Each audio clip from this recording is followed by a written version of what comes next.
এক বনে একটি ছোট্ট বাবু ডাইনোসর থাকত। ওর নাম টোবো। সে যেমন কিউট ঠিক তেমনি নরম প্রকৃতির ছিল। সে খেলাধুলা অনেক পছন্দ করত আর ঘুরে বেড়ানো। একদিন একা ঘোরার সময় টোবো ঘাসের উপর একটি ডিম পড়ে থাকতে দেখল।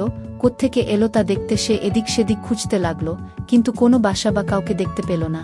টোবো ডিমটি তুলে নিতে চাইল, কিন্তু তা ভারী, তুললেও বহন করা সম্ভব না, আর ভিতরে হয়তো বাচ্চাও আছে। তাই সে গড়িয়ে নেয়ার চেষ্টা করল না। ডিমকে বলল, তুমি ভয় পেও না, আমি আছি তোমার পাশে, বলে ডিমটিকে জড়িয়ে বসে রইল। টোবো মৃদু সুরে গুনগুন করে গান শোনাতে লাগলো, যেমনটা তার মা তাকে শোনায়, আর অনেক গল্প বলল। তার কাছে পোকারা এসেছে তা শোনার জন্য। দিন গড়িয়ে অনেক বেলা হয়েছে, বড়রা বাচ্চাদের নিতে বের হয়েছে, কিন্তু টোবোকে পাওয়া যাচ্ছে না। ওদিকে টোবো ডিমটিকে আঁকড়ে রয়েছে যাতে বাতাসেও তার ক্ষতি না হয়। তবে সে ক্লান্ত হয়ে পড়েছে, সমানে হাই তুলছে, চোখ ধুলু ধুলু, তবু ডিমকে একা রেখে ঘুমায়নি। টোবোর মা বাবা এসে সবটা দেখল। এই বয়সে টোবোর দায়িত্ববোধ ও মমতা তাদের ছুঁয়ে গেল।